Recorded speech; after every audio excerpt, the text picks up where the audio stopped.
Hello everybody and welcome back to Let's Play Hyper Light Drifter. There's plenty of Hyper Light left undrifted, so let's now approach it and begin the drift. I'm showing the part in the Western Forest right after we passed through the skull in the ground. I realized there was a part where I went... and squirrels seem to be standing on nothing. There was a part where I went south, which was right there, and I would have been better served going north. I thought this area was a loop. In fact, it's a little dead end, but full of treats and surprises. So, you're seeing more of that dash move, which dashes through enemies and does 2 points of damage. Sadly, it doesn't quite kill the imps. It's a key door, but we'll get that in a minute. But it does do a pretty significant amount of damage. Also, I'm using more of the sort of mid-range crystal shotgun-y thing. I think I'm not going to use it much in the future. It's still not quite my favorite. I mean, it's a nice, serviceable kind of weapon. The distance seems a bit fiddly, and in the worst cases, it looks like you can do a lot of damage. There we go. The next doubloon there, or whatever we're calling those things. Anyway, we've got 2 coins for the shops. With 1 more, I think we'll be able to get our final dash upgrade. I was talking about the diamond gun or whatever it is. It does some okay damage, but usually when I'm firing a gun, I'm either short range and I want one particular thing dead right now, which is the province of the shotgun, or I'm doing a little long range sniping. Nothing else secret passagey here, and you can see the graveyard turned into an imp camp down below, so that's this is the area that we saw from there and we're unable to get to. Really no reason to kill that imp. I'm just sort of, I don't know, out of habit or practice or whatever. Anyway, so I think I'm going to go back to the shotgun and the sniper rifle. Now, we've easily got 3 keys. Even if the eastern area was the first area you went to, which again I wouldn't quite recommend. You could, get through that door before you finished it up, on account of there being 4 keys per area. What we find here, the monolith. And that is all from this top area, and fortunately we got as far as getting the teleport last time in this western area, so we're able to zoom right back on there. I don't know if this area actually is much bigger than some of the others, but it feels that way to me. The northern area in particular feels quite small. But there's a lot left to explore. So, south here, this is our 8 module door, so we'll do that very last in this region. And we've been a bit to the southwest down here, so let's just head north and see what we got going. More of those elevators, same tech as in every zone so far. So, again, that could just be they didn't want to code a separate loading screen for every particular zone. I wouldn't quite blame them. Not sure how if the power is always on, or if it's, detects intrusion or anything like that. I would say this is the part at which the forest starts to get a bit tricky. I'm glad that I have all the tricks that I do. Those turrets, whatever you want to call them, really should be much easier. The problem is, since they fire at regular intervals and their bullets don't home in on you or anything like that, all they really require is some patience, and sometimes that's a virtue I'm low on in twitchy games like this, but never mind. Obviously, these are fallable floors. It's nice of them to give you both that little pattern and an outline. Oof, it's not my best. One interesting thing about the dashes, and I think we'll go into this a bit later, is that you can get 3 free dashes, I guess I might call them. In other words, if you dash 3 times, you will just stop on a dime and be able to maneuver again after that. But after that, from 4 dashes on, you do this long slide that you can't really control. You're locked into position, and edges don't stop you anymore. So you'll roll right off an edge, you'll roll into, I don't know, other things like that. So if you're not out in the open where everything is safe, it is actually generally best if you have to dash more than 3 times to aim for a wall or something like that. So when you hit that, and then that immediately stops your momentum. Plus you get some nice iframes out of the deal, and that is a mechanic. I have no idea what I was thinking there. That is a mechanic that we will go into when it comes to some of the dash challenges, especially for this area, because that ends up being very important indeed. I always seem to forget that deflecting bullets uses up your special meter. As you can see there, I ran out and just couldn't deflect anymore. But this is what the sniper rifle is for. If somebody watching has an idea about what would be a better use for the diamond gun, I would love to hear it if I'm just not using it correctly. But I don't know. I don't think it would have even hit those guys across all the way. Notice that the game kind of subtly encourages you to use the sniper rifle by having one of those pillars that really only activates when struck with the sniper rifle. Nice little integration of gameplay there. It feels so cool when you do that dash through people. I mean, it's a real, like, anime ninja style of thing, you know, where you dash through and then they get cut a second later, but it is super useful. Now, our first key of the area, and notice we seem to be behind a force field down there. And indeed, it is locked. The little lock key obviously means you can't activate them and open it. We'll find others that can be activated at other times. You know, can be switched off with a switch or something. But this one, you had to find the little secret area to get to. Of course, you can come down here first and actually find the thing and sort of bash your head against it for a while trying to open it. So these little crystal buggers, little crystal cockroaches or whatever they are, not too much of a threat alone. And even in groups, they're not awful. When it really gets you is when there's other ranged enemies or just other people in general. You're trying to dance around and remember their movements because they've got this real staccato, off-tempo kind of movement style. You're never exactly sure when they're going to jump at you, so it can be really distracting trying to get everybody's patterns while they're skittering around. They're an effective enemy, and of course they freeze you, and so you're liable to take more punishment after that.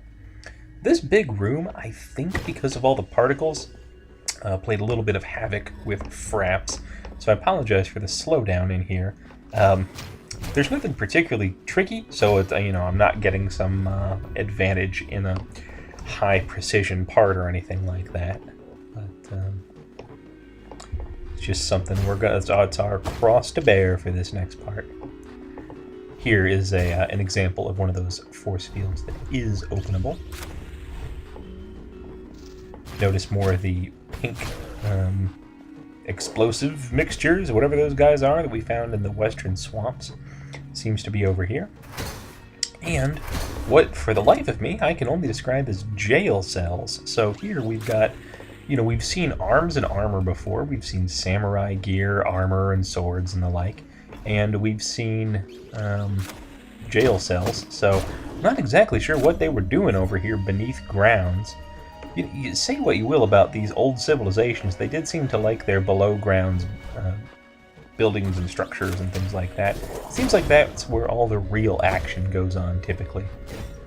And then you can sort of find the nature of the catastrophes normally above ground, because we've seen all those crystals growing everywhere and imprisoning people and stuff above ground. There we go. Hit that switch, lower the turrets. You might feel like a fool for letting this guy out, but couldn't he just jump over the gates? I don't know. Maybe there's a ceiling we're not allowed to see.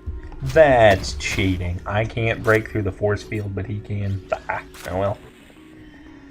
Oh well, I say.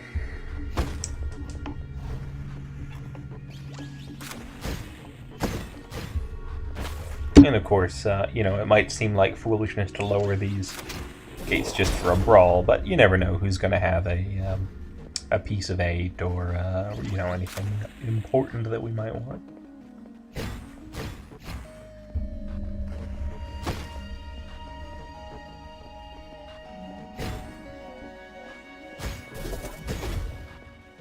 I do have to think that whatever the civilization... Ooh.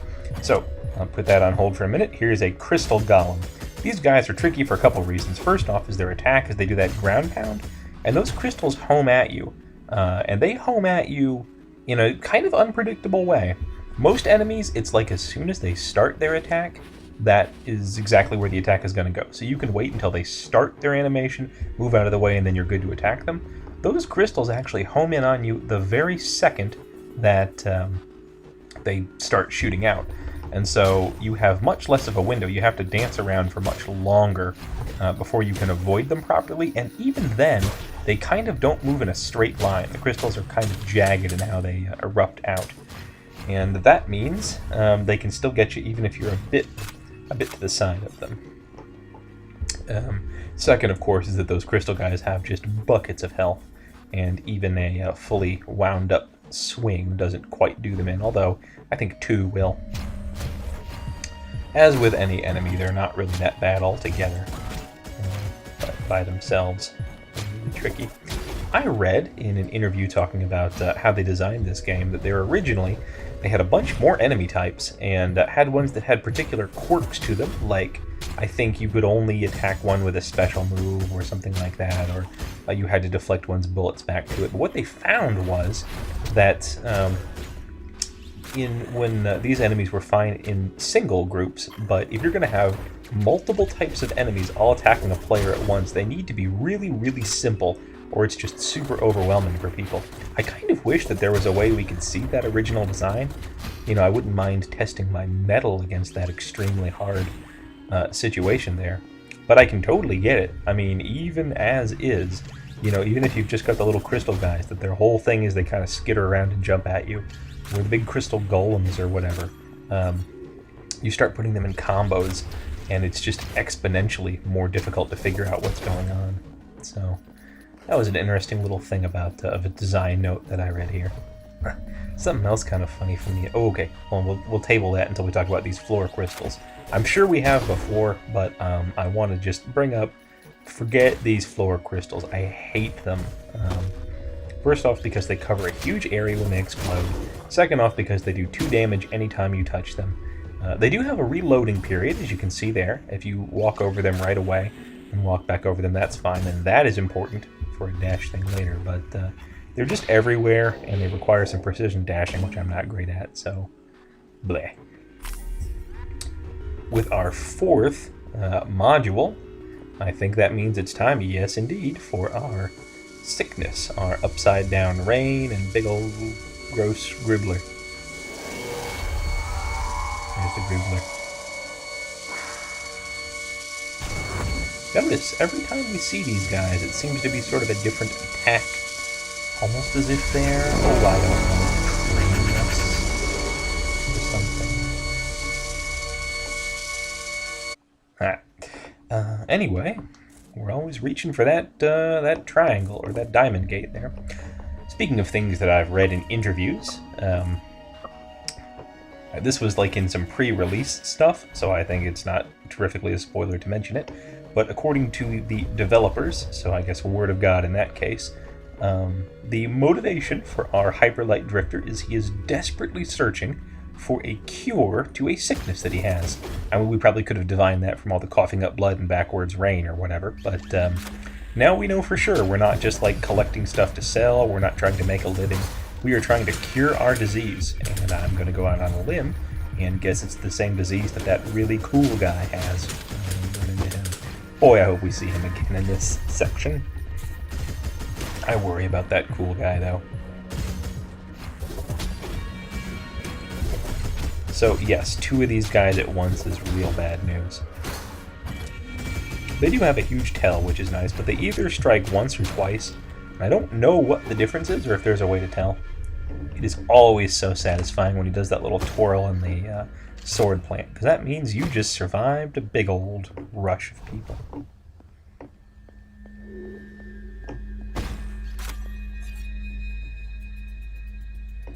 With 4 doubloons there, and then we are most certainly able to get anything we might want from town.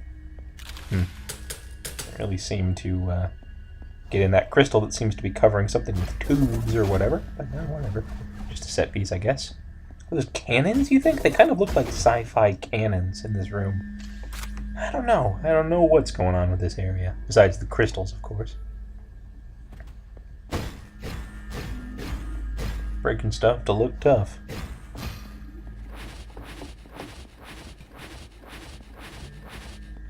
And this area might look a little bit familiar. And indeed, it is the area from the beginning. So we can basically short-circuit that entire dungeon, which is very nice. And progress on further in the dungeon, in fact.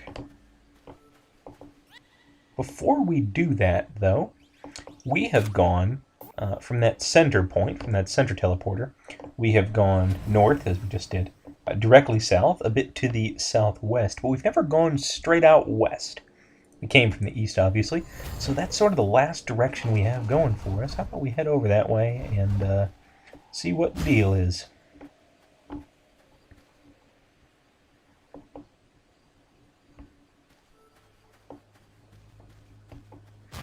More of those dang floor crystals. You know, I may only be sore about them because of one particular challenge later, and we'll come up against that eventually, but I'll show it to you and hopefully you'll hate it right along with me. I do kind of wish that that dash thing would just kill these guys all out, but that's fine. I do them in well enough as is. So this area is an unexpectedly tough brawl for me. First off, you've got lots of those little dugs, and you're going to want to move forward slowly so that you can take them on one at a time, because their leaps are just so long. I mean, they cover so much of an area that it's kind of hard to avoid them.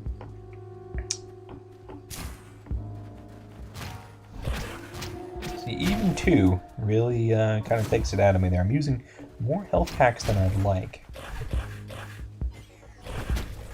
And with enemies that are this fast, using the grenades isn't even particularly effective. I was hoping to get him with that sniper rifle, but he jumped at me just in the nick of time there. One thing this area loves to do is throw massive waves of these little critters at you there. This is not how crystals reproduce. They kind of look like virions, I guess. Just, particular types of irises. You've seen those ones that have the little leg-looking things on them, and look like big crystals that houses the DNA or the RNA inside of them there.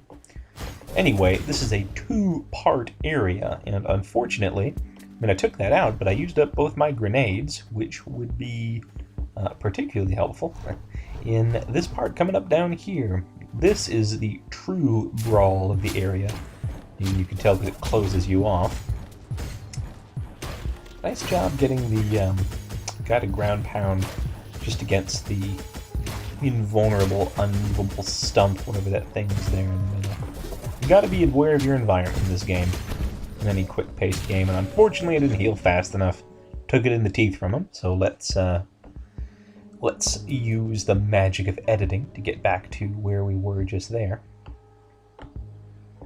Yeah, alright. It's not bad restoring. He does kind of take a frustratingly long amount of time to get up, and that's not the kind of thing that really bothers you unless you start dying a lot in an area, which, again, in this game is not unthinkable. Notice in this winning take, I'm actually doing a bit worse because I have fewer health packs left over. Never mind. What counts is how it goes in the end. So throwing 3 of these crystal guys at you, you need to manage them quickly, and unfortunately, it's tough to manage them when, look at that bright green over there to the east, that's interesting. Anyway, it's tough to manage them when you've got all those little critters skittering about, and so that's the real problem. Anyway, so this area is just a big old tough arena, and having handled that, we now have just one place to go, farther into the level. It feels, I don't know, maybe this is me overgeneralizing. In fact, before we go on, we have enough, as I said before, doubloons to buy ourselves something nice. Maybe this is just me overgeneralizing, but retro kind of style graphics like this, walking around with a sword lost in a forest, really takes me back to the old Forest of Illusion in A Link to the Past, which is definitely one of, I say it's one of my all-time favorite games. It's like one of everyone's all-time favorite games, so I'm not special. I'm not trying to say that. I'm just pointing out that that was a nice time, nice game for me. So here is the final dash move. We now have all the sword attacks and all the dash attacks. It's a bit subtle because the sword attack where we dash and then, or we press attack and then dash, you dash through somebody and you slice them as you go through them. This one, you press dash, then you press attack, and you end your dash with this long thrust. Now, it's special because it only does 1 damage, but it knocks enemies back at enormous rates of speed. Let me make sure we do have all the sword stuff. I'm 99% sure that we do. Indeed, we do. Okay, in fact, I think we've seen all of them demonstrated this very video. We've knocked back projectiles, used the big swing, and used the ninja slash, whatever you want to call that. So yeah, this other one, it knocks enemies back. It can knock them off cliffs. If it knocks them into the wall, it does, I think, 2 points of damage from that. If it knocks them into other enemies, everybody takes a lot of damage. So it's very useful. It can sort of clear the field and everything like that. It's one of those techniques that I probably don't use as much as I ought to. But against certain enemies, it's very good. Against your bigger ones, like I think the crystal golems, I don't actually think it knocks them back. In fact, I think you're better off using, chipping away at them and then using the big swing or the ninja slash or whatever you want against them. Something like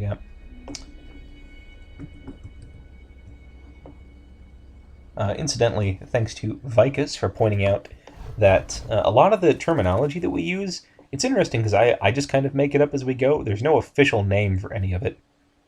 Just had to do a little break there.